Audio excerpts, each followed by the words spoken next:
removida. Bem-vindas, meninas. Tô animada por ter vocês aqui. Tô feliz por... Underscores the profound connection audiences feel to reality TV stars and the influence of social media in shaping public perception. Legal and ethical considerations. Beyond the immediate emotional fallout, the ban has sparked debate among legal and ethical experts. TLC's decision raises critical questions about reality television's responsibility to its stars, particularly when their personal struggles intersect with public entertainment. Reality TV thrives on the personal lives of its cast, explains media ethics scholar Dr. Lisa Montgomery. There's an inherent tension between storytelling and moral responsibility. When a star faces a serious relapse, the network must weigh profitability against ethical obligations. Legal analysts emphasize that airing content involving substance abuse could expose networks to litigation.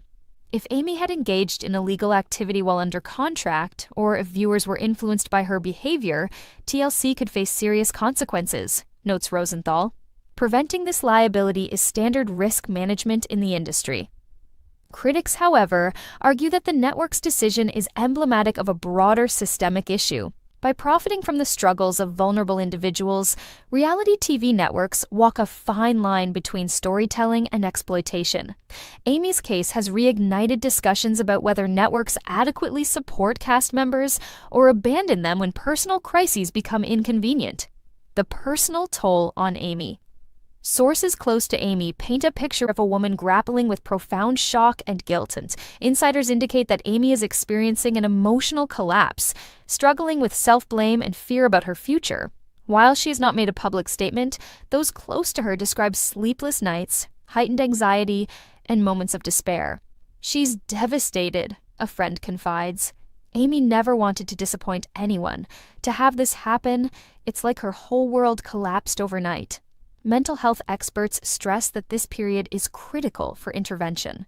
Dr. Karen Mitchell, a psychologist specializing in addiction, explains, relapse can be incredibly destabilizing emotionally. Amy's response is understandable, but immediate support is crucial. Rehab, therapy, and family involvement are all essential for recovery. Impact on 1,000 LB Sisters. The ramifications extend beyond Amy herself. 1,000 LB Sisters, a show that has thrived on the authentic and often raw portrayal of Amy and Tammy's lives, now faces uncertainty. Fans, critics, and advertisers alike are questioning how the show can continue without one of its central figures. Producers reportedly began assessing alternative storylines and potential replacements even before the public announcement. Internal memos suggest discussions about shifting the narrative focus entirely to Tammy or introducing new family members. Yet, insiders acknowledge that replacing Amy would fundamentally alter the dynamics that made the show compelling. Amy is irreplaceable. A source familiar with production notes remarks, her personality, her honesty, her struggles, they were the heart of the series. Losing her changes everything. Celebrity and expert reactions. The fallout has also reached other corners of reality television. Fellow stars and entertainment insiders have weighed in, offering both support and analysis. Reality TV personality Angela DeMora tweeted, "Amy is human. She deserves help, not condemnation. Reality TV should support, not discard." Meanwhile, industry analyst James Corrigan noted, "This ban may set a precedent. Networks are realizing the liability and PR risks of showcasing personal crises. It could change how reality TV handles vulnerable stars." Experts also emphasize the broader societal impact. By publicizing Amy's struggles, the media has sparked conversations about addiction, mental health, and the pressures of fame. While sensationalized coverage can be harmful, it also presents opportunities for awareness and advocacy. The emotional crossroads. At the heart of the fallout is Amy herself, standing at a precarious emotional and professional crossroads.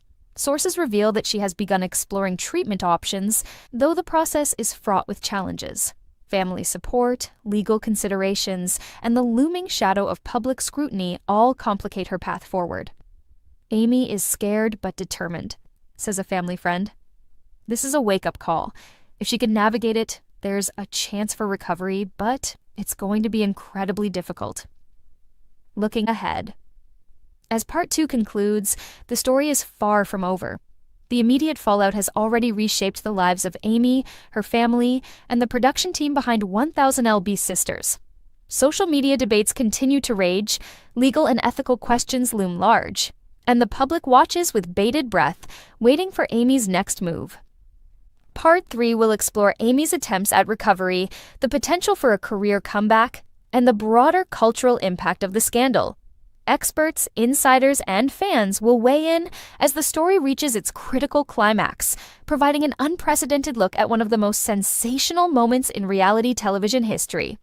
The permanent ban of Amy Slaton from TLC's 1000 Obese Sisters has left fans, family, and the reality television industry grappling with a mixture of shock, concern, and curiosity. While parts 1 and 2 revealed the relapse, the network's decision, and the immediate fallout, part 3 examines the path forward, Amy's personal recovery, the potential for a television comeback, and the broader implications of one of the most sensational scandals in reality TV history. Amy's first steps toward recovery.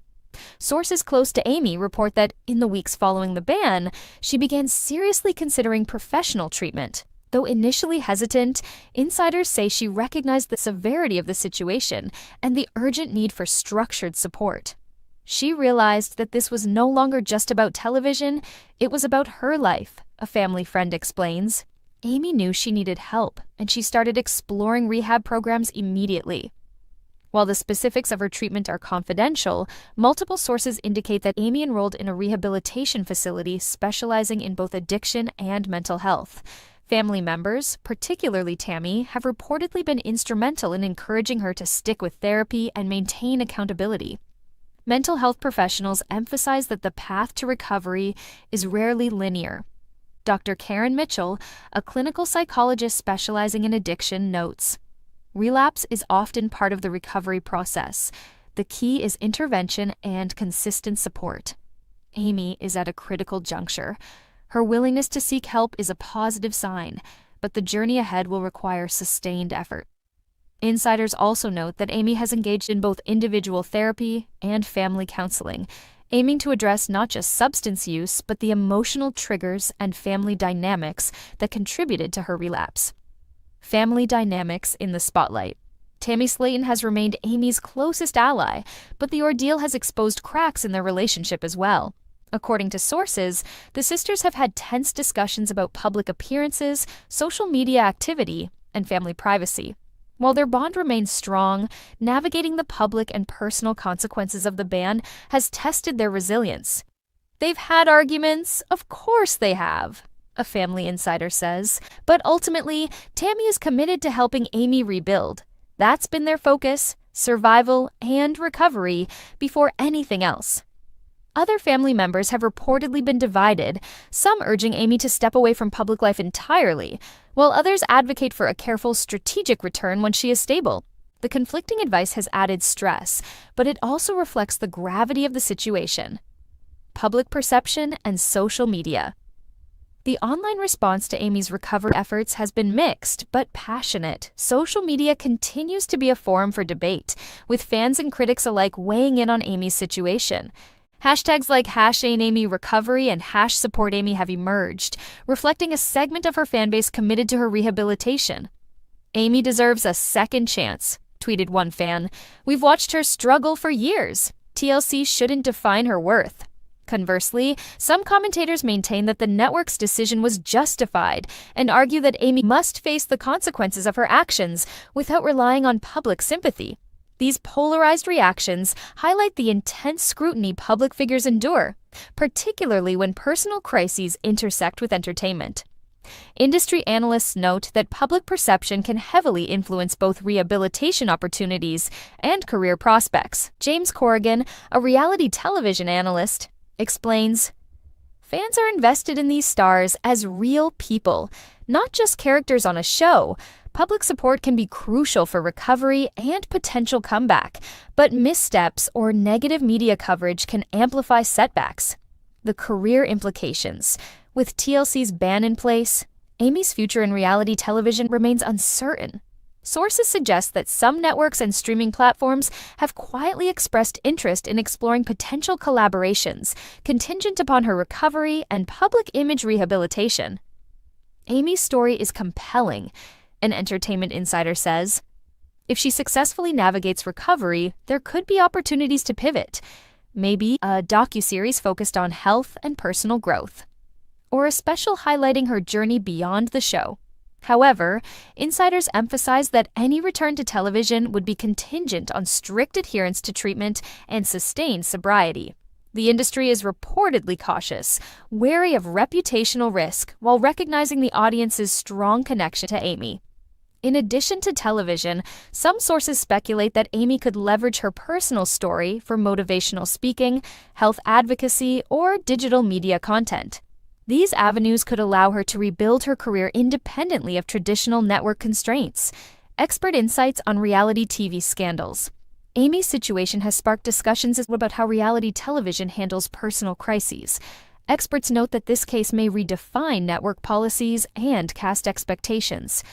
Reality TV thrives on authenticity, but it also has ethical obligations, says Dr. Lisa Montgomery, media ethics scholar. Networks can't ignore addiction or mental health struggles. Amy's ban could set a precedent for how networks balance storytelling with responsibility. Some analysts argue that the scandal exposes systemic pressures inherent in reality television. Cast members often live under constant public scrutiny, with network incentives that may conflict with personal well-being. Amy's case underscores the need for more robust support structures and proactive mental health interventions in the industry. Cultural impact and lessons learned. Beyond television, Amy Slaton's journey resonates on a cultural level. Addiction, relapse, and recovery are universal issues, and the highly public nature of her experience has sparked conversations about stigma, accountability, and support. Media commentator Angela DeMora reflects, "This is bigger than reality TV. Amy's story reminds us that relapse can happen to anyone. The difference is that hers is public, and it forces society to confront difficult questions about judgment, empathy, and second chances." Fan communities have mobilized to provide resources, share recovery advice, and support both Amy and others facing similar struggles. This grassroots response demonstrates the profound influence of reality television personalities on public discourse and mental health awareness. The next chapter for Amy